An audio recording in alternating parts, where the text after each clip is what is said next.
तपाई यतिखेर हेर्दै हुनुहुन्छ त्रिशुली खबर टिभी।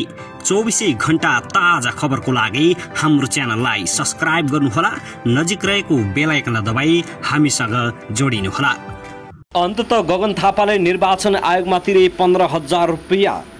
3 महिनामा 14 हिमालय चढे हरिला र शेर्पा। 5 थर जीव दुर्घटना, मृतकको संख्या 3 पुग्यो। 15,000 जरिमानातिर गगन कुमार थापाले फेरि गरे चुनावी खर्च विवरण सार्वजनिक। मिटर ब्याज सम्बन्धी विधेयक राष्ट्रिय सभाबाट अन्ततः पुनः भयो पारित।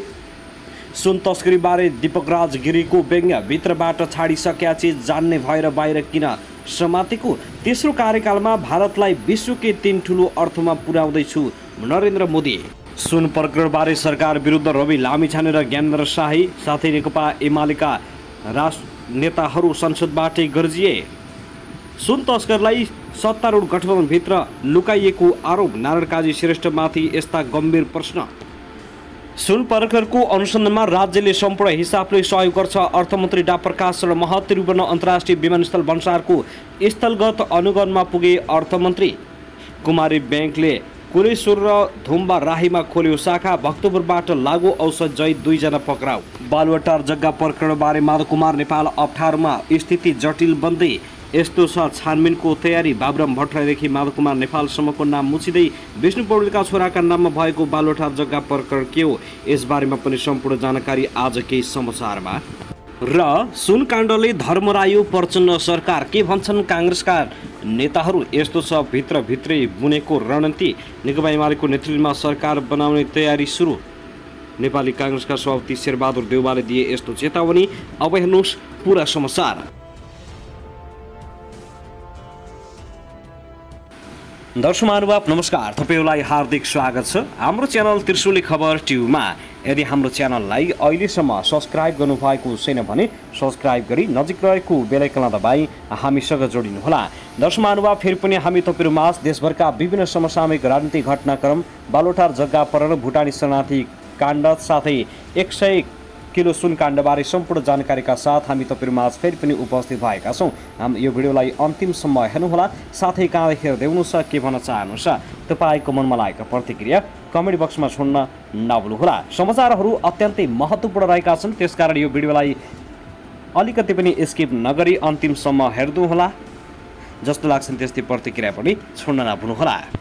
दर्शक महानुभाव, आउनुहोस् अब पहिलो खबरतर्फ लागौँ। नेपाली काङ्ग्रेस महामन्त्री तथा प्रतिनिधि सभा सदस्य गगन कुमार थापाले निर्वाचन आयोगमा 15,000 रुपैयाँ जरिमाना तिरेका छन्। गत मङ्सिरमा सम्पन्न प्रतिनिधि सभा निर्वाचनमा भएको खर्च विवरण नबुझाएको भन्दै निर्वाचन आयोगले उनलाई जरिमाना तोकेको थियो। त्यति बेला आफूले जिल्ला निर्वाचन कार्यालय काठमाडौँमा खर्चको विवरण बुझाएको थापाको भनाइ छ। आफूले निर्वाचन खर्च सार्वजनिक समेत गरे पनि निर्वाचन आयोगलाई त्यसबारे जानकारी नदिँदा जरिमानामा परेको थापाले सामाजिक सञ्जाल मार्फत जानकारी गराएका छन्। प्रदेश तथा प्रतिनिधि सभा निर्वाचनमा भएको खर्च विवरण नबुझाएको भन्दै निर्वाचन आयोगले थापासहित 2,000 भन्दा बढी उम्मेदवारलाई जरिमाना तोकेको थियो। अहिले जरिमाना तिरेको बारे सामाजिक सञ्जाल मार्फत सार्वजनिक गर्दै थापाले खर्च विवरण सार्वजनिक गरेको जानकारी आयोगलाई दिनुपर्ने कुरा आफूलाई थाहा नभएको बताएका छन्।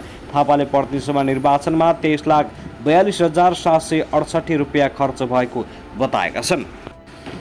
दर्शक महानुभाव, त्यसै गरी मिटर ब्याज सम्बन्धी मुलुकी संहिता सम्बन्धी केही नेपाल ऐनलाई संशोधन गर्न बनेको विधेयक 2080 राष्ट्रिय सभाबाट पुनः पारित भएको छ। बिहिबार बसेको राष्ट्रिय सभाको बैठकले सभाका सचिव डा सुरेन्द्र अर्यालले टेबल गरेको विधेयक सर्वसम्मत पारित भएको हो। सो विधेयक राष्ट्रिय सभामै उत्पत्ति र पारित भएको थियो भने प्रतिनिधि सभाले गत असार 31 गते संशोधन सहित विधेयक पारित गरेको थियो। राष्ट्रिय सभाबाट संशोधन स्वीकार गरेपछि विधेयक प्रमाणीकरणका लागि बाटो खुलेको छ। राष्ट्रिय सभा अध्यक्ष गणेश प्रसाद तिमिल सेनाले मुलुकी संहिता सम्बन्धी केही नेपाल ऐनलाई संशोधन गर्न बनेको विधेयक 2080 माथि प्रतिनिधि सभाबाट भएको संशोधन स्वीकार सहित पुनः पारित गरियोस् भन्ने प्रस्ताव सर्वसम्मतले स्वीकृत भएको घोषणा गरे। उनले भने मुलुकी संहिता सम्बन्धी केही नेपाल ऐनलाई संशोधन गर्न बनेको विधेयक 2080 माथि प्रतिनिधि सभाबाट भएको संशोधन स्वीकार सहित पुनः पारित गरियोस् भन्ने प्रस्ताव सर्वसम्मतिले स्वीकृत भएको घोषणा गर्दछु। राष्ट्रिय सभाको अर्को बैठक साउन 18 गते बिहिबार 1 बजे बस्ने गरी स्थगित भएको छ। दर्शक महानुभाव, त्यसै गरी प्रमुख प्रतिपक्षी दल नेकपा एमाले 100 किलो सुन तस्करी उपप्रधान एवं गृहमन्त्री नारायणकाजी श्रेष्ठको संलग्नता बिना हुन नसक्ने भन्दै गृहमन्त्री नारायणकाजी श्रेष्ठको अनुसन्धानको दायरामा ल्याउनु पर्ने माग राखेको छ। बिहिबार बसेको राष्ट्रिय सभाको बैठकमा बोल्दै नेकपा एमाले राष्ट्रिय सभाका दलका नेता देवेन्द्र दाहालले गृहमन्त्रीले नैतिकताका आधारमा राजीनामा दिने कुरा नभएको भन्दै अब गृहमन्त्री पनि अनुसन्धानको घेरामा आउनुपर्ने बताएका छन्। उनले गृहमन्त्री अर्थमन्त्रीलाई जानकारी नभई यति ठूलो परिणामको सुन तस्करी हुनै नसक्ने बताएका छन्। उनले सिंहको विमानस्थलको सुरक्षा व्यवस्था कस्तो छ त्यसको जवाब पनि कसले दिने भन्दै प्रश्न गरे। उनले सुरक्षा व्यवस्थापनमा खटिएका कर्मचारी भन्सार कर्मचारी र गृहमन्त्री एवं अर्थमन्त्री अनुसन्धानको दायरामा आउनुपर्ने माग गरेका छन्। उनले सुन तस्करी काण्डको जरेदेखि छानबिन गर्न उच्च स्तरीय संसदीय छानबिन समिति बनाउनु पर्ने र समितिमा राष्ट्रिय सभा सदस्यहरू पनि रहनुपर्ने माग गरेका छन्। उनले यही साउन 3 गते नेपालमा ठूलो परिणाममा त्रिभुवन विमानस्थलको माध्यमबाट सुन तस्करी भएको छ। त्यसपछि पनि हाम्रो बैठक बसेको थियो। सो बैठकमा सत्ता पक्षकै र हामीले केही विषय उठाएका थियौँ। त्यतिबेला नेपाल सुन तस्करीको ट्रान्जिट पोइन्ट भएको छ। जब सरकार कमजोर हुन्छ, जब राज्य स्वयं यस कुरामा संलग्न हुन्छ, यो अझै मौलाएर जान्छ। दर्शकमानव त्यसैगरी 100 किलो सुन तस्करी प्रकरणको अनुसन्धान गर्न उच्च स्तरीय छानबिन समिति माग गर्दै प्रमुख प्रतिपक्षी दल नेकपा एमाले संसद अवरुद्ध गरेको छ भने सत्तापक्षकै सांसदले उपप्रधान तथा गृहमन्त्री नारायणकाजी श्रेष्ठ र अर्थमन्त्री प्रकाश शरण महतको राजीनामा मागेका छन्। प्रतिपक्षी दल रासोपाले संसदमा सुन काण्डको बारेमा जरुरी सार्वजनिक महत्त्वको प्रस्ताव दर्ता गरेको छ। उसले सरकारसँग जवाब समेत माग गरेको छ। राप्रपाले पनि छानबिन समिति बनाउनु पर्ने माग राखेको छ। बैठक सुरु हुने बित्तिकै नेकपा एमाले सरकारकै संरक्षणमा सुन तस्करी भएको भन्दै बैठक अवरुद्ध गरेको हो। संसद बैठक अघि एमाले संसदीय दलको बैठक बसेको थियो। बैठकले सुन तस्करीका विषयमा सरकारको गम्भीर आलोचना गर्ने निर्णय गरेको थियो। बुधबार 1 बजेलाई निर्धारण गरिएको बैठक एमालेकै कारण 3 बजे सुरु भएको थियो। सुन तस्करी गर्ने को हुन् 2-3 महिनामा 22 क्विन्टल सुन गृहमन्त्री र अर्थमन्त्रीको सेटिङमा भित्रिएको छ। यो सामान्य विषय होइन। एमालेका प्रमुख सचेतक पदम गिरीले भने पछिल्लो पटक त सेटिङ बिग्रदा भेटिएको हो। यसअघि 33 पटक आएको छ। उच्च स्तरीय छानबिन समिति बन्नुपर्छ। मन्त्रीदेखि तलसम्म को संलग्न छन् छानबिन हुनुपर्छ। छानबिन समितिका लागि रुलिङ होस्, अन्यथा हामी बैठक अगाडि बढ्न दिनेवाला छैनौँ। विमानस्थलको सुरक्षा कमजोर बनाएर सुन तस्करी भएको नेकपा एमालेको आरोप छ। साउन 3 मा 1 क्विन्टल सुन विमानस्थलबाट भित्रिएको थियो। त्यत्रो सुन कर्मचारीको सेटिङमा मात्रै तस्करी हुन नसक्ने एमालेको ठहर छ। गृहमन्त्री कुनै पनि दृष्टिकोणले कुर्सीमा बस्न योग्य हुनुहुन्न। आफ्नै मातहतमा सुन तस्करी हुँदा पनि कारबाही गर्छु भनेर स्टन्टबाजी गरिरहनु भएको छ। गिरीले भने अब त तपाईँ कुनै नैतिकताको धरातलमा रहेर त्यो पदमा बस्न मिल्दैन। एमाले सांसद उड्दा काङ्ग्रेसका सांसदहरूले पनि हात उठाएका थिए। गिरीले बोल्ने बित्तिकै सभामुख देवराज घिमिरेले काङ्ग्रेस सांसद सुनिल शर्मालाई समय दिए। शर्मालाई समय दिएका प्रतिपक्षी दलहरूले विरोध जनाए। सभामुखले शर्मालाई समय दिइसकेको भन्दै प्रतिपक्षका सांसदलाई बस्न आग्रह गरे। सत्तापक्षका सांसदले पनि बोल्न पाउनुपर्ने भन्दै उभिएर विरोध जनाए भने शर्मा बोलिरहँदा एमालेका केही सांसद उभिए, केही बसिरहे। बस्ने कि उभिने भन्ने अलमलमा परेका एमालेका सांसदहरूले शर्माले सुन तस्करीको छानबिन अवधिभर अर्थमन्त्री र गृहमन्त्रीले राजीनामा दिनुपर्ने माग राखेपछि भने उभिएरै टेबल ठोकेर समर्थन जनायो। एमाले काङ्ग्रेस सांसद बद्री पाण्डेले बसेर समर्थन गरे।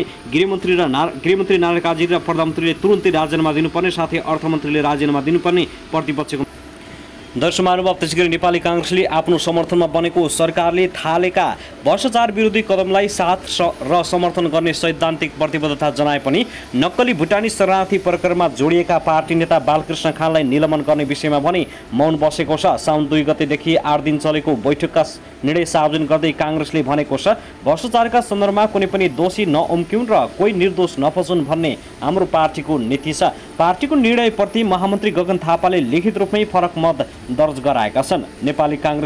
नेपालीलाई नक्कली भुटानी शरणार्थी बनाएर विदेश पठाउने अपराधमा संलग्न भएको अभियोगमा मुद्दा दायर भइसकेपछि अदालतबाट न्यायिक निरूपण नहुँदासम्म खानलाई निलम्बन गर्नुपर्ने उनको मत छ। थापाले 3 वर्षभन्दा बढी कैद सजाय हुने फौजदारी अभियोगमा अदालतमा मुद्दा चल्दा सांसद निलम्बन हुने तर पार्टीमा किन नहुने भन्ने प्रश्न उठाएका छन्। भ्रष्टाचार, अख्तियार दुरुपयोग, आर्थिक अनियमितता, गैरकानुनी आमदानी, नैतिक पतन देखिने फौजदारी अभियोग, सामाजिक अपराध जस्ता विषयमा जुनसुकै तहको नेता, कार्यकर्ता वा सदस्य अनुसन्धानको दायरामा आएपछि उक्त व्यक्तिले अनुसन्धान प्रक्रियालाई सहयोग गर्न मुद्दाको अन्तिम किनारा नलाग्दासम्म पार्टीको पति भूमिकाबाट राजीनामा दिनुपर्छ थापाले आफ्नो फरक मतमा उल्लेख गरेका छन्। उनले गम्भीर आरोपमा पक्राउ परिसकेपछि व्यक्तिको निजी विषय हो र पार्टीको विषय बन्न हुँदैन भन्ने धारणा बनाउनु गलत भएको थापाको भनाइ छ। पार्टीमा क्रियाशील कुनै व्यक्ति भ्रष्टाचार वा अपराधमा आरोपित हुन सक्छ, तर थाहा भएको दिन पार्टीले त्यसको भारी बोक्न सक्दैन, तर देउवा भने यो विषयमा चुप लागेका छन्। दर्शक महानुभाव, त्यसगरी 1 क्विन्टल सुन भित्राउने रेडी ट्रेडर्सको 16 खुट्टे गोदाममा र व्यापारी राकेश अदुकियाको घरमा राजस्व अनुसन्धान विभागले बुधबार छुट्टा छुट्टै रूपमा छापा मारेको छ। विभागले 1 क्विन्टल सुन तस्करी प्रकरणमा संलग्न रेडी ट्रेडर्स प्रणालीको गोदाममा र सुन प्रकरणको प्रमुखको रूपमा आशंका गरिएका व्यापारी राकेश अदुकियाको कमल पोखरी स्थित घरमा छापा मारेको हो। छापा मार्ने क्रममा गोदामबाट ठूलो परिमाणमा ब्रेक सु बरामद गरिएको छ। विभागले रेडी ट्रेडर्सको नाममा 2 साउन अघिका विभिन्न मितिमा आयात गरेको ठूलो परिमाणको ब्रेक्सु बरामद गरेको हो। सो क्रममा ब्रेक्सु लेखिएको 66 वटा कार्टुन 16 खुट्टेको गोदामबाट बरामद गरिएको थियो। राजस्व अनुसन्धान विभाग, सशस्त्र प्रहरी र नेपाल प्रहरीको टोलीले संयुक्त अपरेसन गर्दै सो ब्रेक्सु बरामद गरेको छ। छापा मार्दा भेटिएका सबै सामान राजस्व अनुसन्धान विभागले लगेको छ। त्यसैगरी त्रिभुवन अन्तर्राष्ट्रिय विमानस्थल भन्सारबाट पास भई बरामद भएको क्विन्टल सुन तस्करीको आशंकामा राजस्व अनुसन्धान विभागले व्यापारी राकेश कुमार अदुकियाको घरमा छापा मारेको छ। अकुदिया र उनका छोराले तस्करीको सुन बरामद भन्दा केही समय हङकङ, भारत र दुबईको शङ्कास्पद भ्रमण गरेका थिए। प्रहरी र राजस्व अनुसन्धान विभागले कुनै पनि बेला पक्राउ गर्न सक्ने सङ्केत पाएपछि उनका छोरालाई भने गत शुक्रबार नै भारतको दिल्ली पठाइएको छ। उसले र उनका छोराले शङ्कास्पद यात्रा गरेको देखेपछि विभागले अनुसन्धान अगाडि बढाएको हो।